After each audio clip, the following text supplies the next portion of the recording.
Hi there. What a beautiful day. I know I always talk about the weather.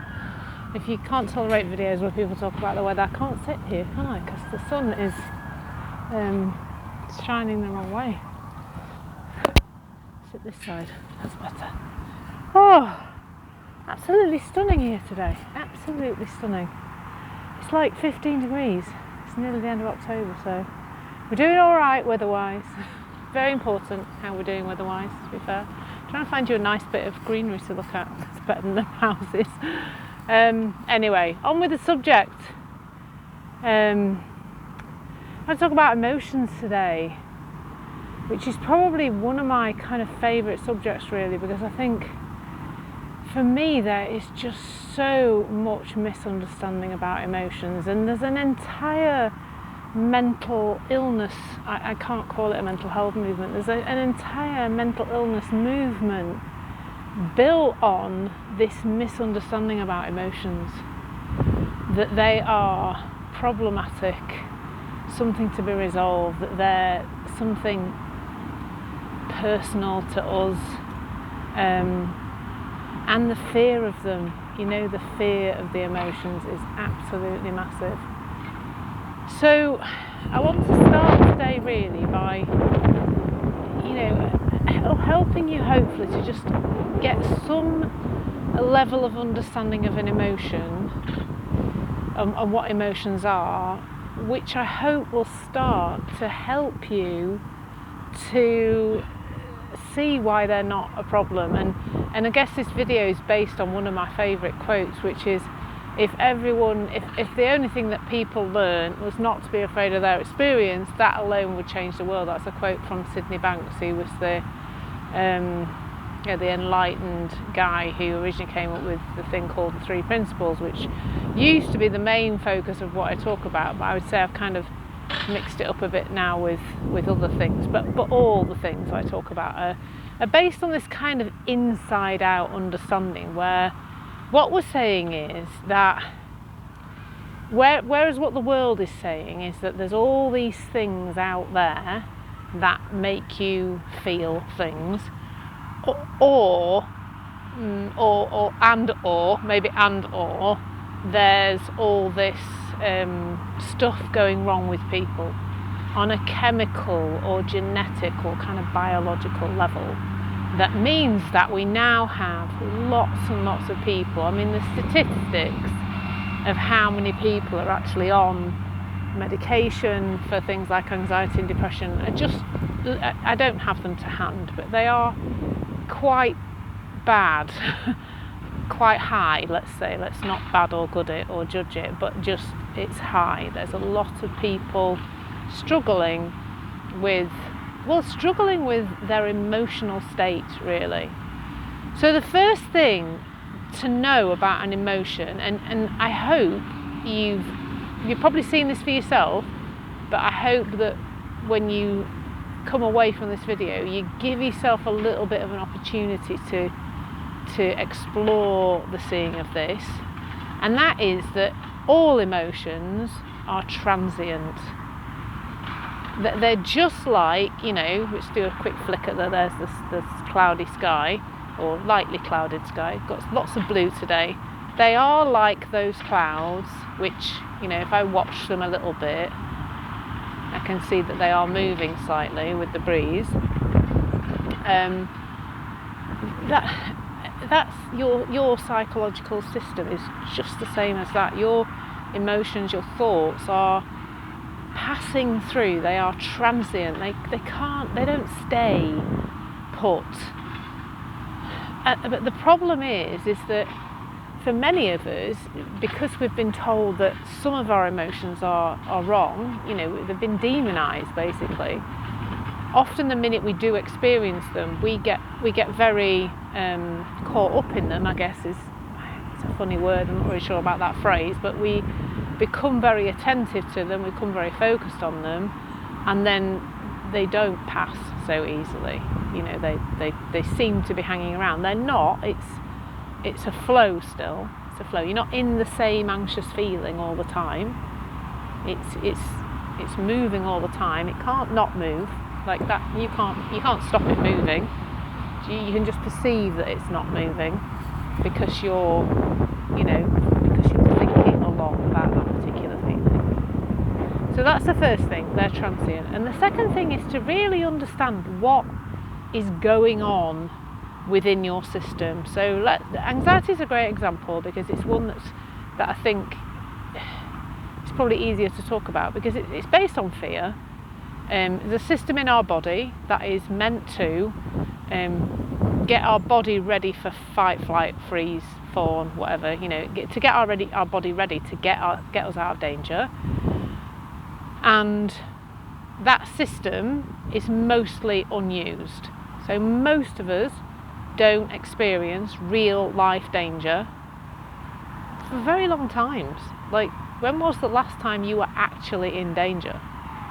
Like, I think for me, the last time I was really in danger, I mean, there might have been the odd occasion on the road where somebody's pulled out in front of me and there's been a sudden moment of, having to slam on the brakes. But the last big time I remember is when I was chased by cows. But just thinking about that driving thing, actually, as the ambulance drives past very loudly, ambulance, I think, yeah. Just thinking about that driving thing, have you noticed how there's a road near me that's quite renowned for being a place where people just tend to pull out in front of you without really sort of giving you enough space, and so we've all been there, haven't we, where somebody's pulled out in front of us and we've had to like slam on the brakes. But have you noticed how you don't have to do that? Your system just does that all by itself. If you had to do that, you would have an accident. If you had to consciously hit the brake and get the car stopped, your body knows how to keep you safe. And so that's the system. The system is great. It's perfect for getting us out of real life danger, and it works really well in the rest of the mammal population. So an animal gets chased by another animal, and if that and all that adrenaline and cortisol flows in the system, and it gets them out of trouble because it helps them to move faster, and so they don't get eaten by a predator. But then their system just goes back to normal fairly quickly, that it settles back down again, because it's got the same capacity as our system to settle back down, because those feelings are transient. What happens with us is that we've got this marvellous thinking thing going on, and we can literally think ourselves into the same level of fear as if we are being chased by a saber-toothed tiger or a lion or whatever would have been our predators back in the day.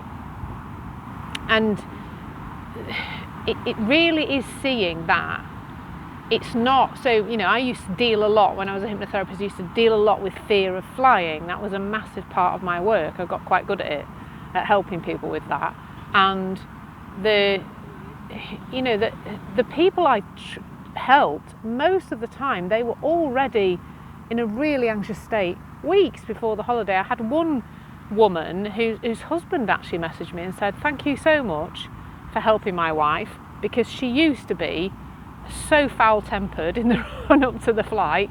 Whenever we went on holiday, it was awful for about a week or two before. Now it's fine, because she's calmer and she's not as upset, and so she's easier to be around." So she wasn't even on the plane. Like, that was imagination. And if you've seen the new Inside Out 2, the cartoon, I highly recommend watching that, because you can see how at one point in the film, spoiler alert, anxiety is misusing imagination. How it's shown in the film is anxiety is going round and round and round the control panel, and all the computers in the kind of call centre, they're the imagination computers. They're like busy making more and more pictures and more images, and then it's like self-feeding. And the anxiety is getting worse and worse and worse. So really, those anxious feelings or low moods or whatever else it is we're experiencing that we don't think we should be experiencing, what they really are is just an indication as to what we're focusing on, really.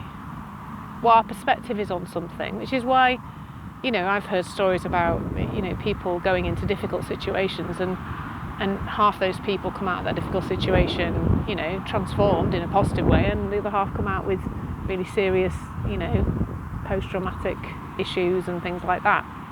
because it isn't the circumstance. It's never the circumstance. It's always an inside-out thing. And your feelings are not dangerous. They're just signals from your very clever body to let you know that what you're thinking about right now, what you're focusing on, where your attention is not helpful. Now, the thing that's most powerful here for me, or what I've seen recently for me, has been becoming increasingly able to sit in that feeling. Now, when I say that, it's really quite interesting to try and describe that. It feels to me like, for me, judgment kind of needs to fall away. I cannot look at an emotion and go, that's wrong, and then be able to kind of sit with it at peace. It is, I've just been listening to Tara Brach's book, Radical Acceptance, and it is this radical acceptance of, there is something present within me right now. There is energy moving. That's what it is. It's energy in motion. It isn't anything from the outside world. It isn't a problem within me. There's nothing actually wrong with me. It isn't dangerous. It is passing on its own. Better if I don't interfere with that.